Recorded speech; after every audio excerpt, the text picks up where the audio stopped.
নমস্কাৰ, স্বাগতম জনাইছোঁ আপোনালোকক মোৰ ইউটিউব চেনেল ষ্টাডি বাই হাছিনৰ অন্য এটি ভিডিঅ'লৈ। আজি আলোচনা কৰিম তৃতীয় শ্ৰেণীৰ আপোন পাঠৰ তুলসীৰ তলে মৃগপহু চলে। ক্ৰিয়াকলাপ একত দিছে প্ৰথমে কোৱা তাৰপিছত লিখা। ক নম্বৰ প্ৰশ্ন, কাতি বিহুৰ আন এটা নাম কি? উত্তৰত লিখিবা কাতি বিহুৰ আন এটা নাম হ'ল কঙালী বিহু। খ নম্বৰত কৈছে আকাশবন্তি কি? উত্তৰ, আকাশবন্তি হৈছে বৰ দীঘল এডাল বাঁহৰ একেবাৰে মূৰত জ্বলোৱা এগছি বন্তি। আমাৰ অসমীয়া মানুহৰ বিশ্বাস যে আকাশবন্তি জ্বলালে আমাৰ পূৰ্বপুৰুষসকলে স্বৰ্গলৈ যোৱা বাট দেখা পায়। অৰ্থাৎ আকাশবন্তি জ্বলাই পূৰ্বপুৰুষসকলক স্বৰ্গলৈ যোৱাৰ বাট দেখুওৱা হয়।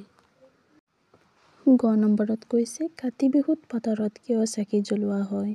উত্তৰত লিখিবা কাতি বিহুৰ সময়ত নতুন শস্য পোখা মেলে। গতিকে পোক-পৰুৱা, নিগনি, এন্দুৰ এইবোৰে যাতে শস্য নষ্ট নকৰে তাৰ বাবে লক্ষ্মী দেৱীক উদ্দেশ্য কৰি চাকি জ্বলাই প্ৰাৰ্থনা কৰা হয়। ২ নম্বৰত আছে খালী ঠাই পূৰ কৰা। ক নম্বৰ, কৃষিক জীৱিকা হিচাপে লোৱা মানুহ কৃষক। খ, চাকৰি কৰি জীৱিকা নিৰ্বাহ কৰা মানুহ চাকৰিয়াল। গ নম্বৰত আছে শ্ৰম কৰি জীৱিকা নিৰ্বাহ কৰা মানুহ শ্ৰমিক। ৩ নম্বৰত আছে বাক্য ৰচনা কৰা ধুম-ধামকৈ। কাতি মাহত অসমীয়া কৃষিজীৱি ৰাইজৰ খাদ্য নাটনি হয়। আগৰ বছৰৰ সঞ্চিত খাদ্য শেষ হৈ আহে। নতুন শস্যৰ পোখা মেলেহি।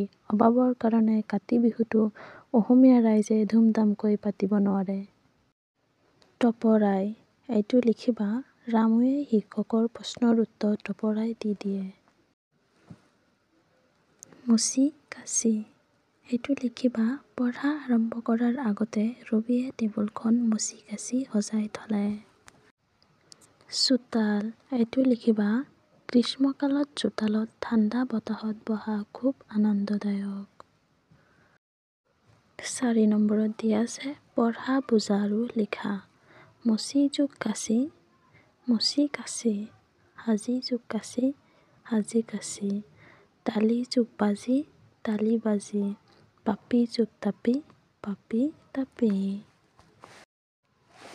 ৫ নম্বৰত দিয়া আছে তুলসী গছৰ বিষয়ে ৫টামান বাক্য লিখা। উত্তৰত লিখিবা তুলসী গছ এটি পবিত্ৰ আৰু ঔষধি গছ। ইয়াৰ পাতৰ ৰস বিভিন্ন ৰোগৰ চিকিৎসাত ব্যৱহাৰ হয়। পৰিৱেশ পৰিষ্কাৰ কৰিবলৈ এই গছে সহায় কৰে। ই ধৰ্মীয় কাৰ্যতো গুৰুত্বপূৰ্ণ বুলি গণ্য কৰা হয়।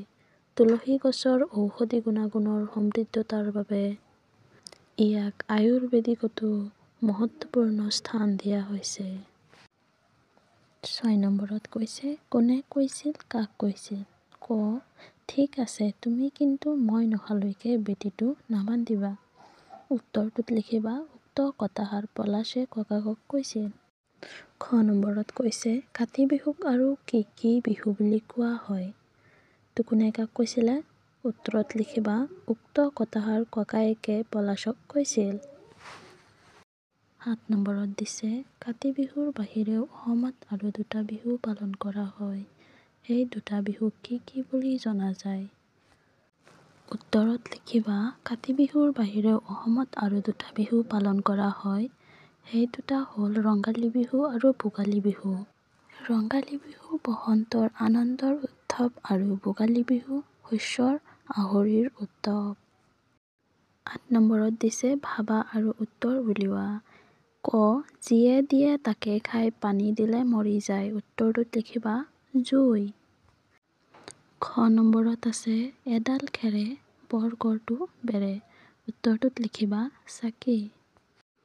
গ নম্বৰত কৈছে মামাৰ ঘৰৰ বাৰীলৈ গলো, ফুল দেখি চমক খালো, ফুললৈ মেলিলো হাত, ফুল গ'ল ১৮ হাত। উত্তৰটোত লিখিবা জোনাকী পৰুৱা। ঘ নম্বৰত দিছে ৰজাৰ ঘৰৰ হাতী ধান খাই পাচি পাচি। উত্তৰটোত লিখিবা ঢেঁকী।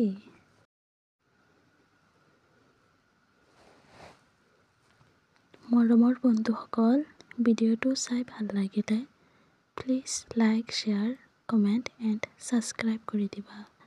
Thank U.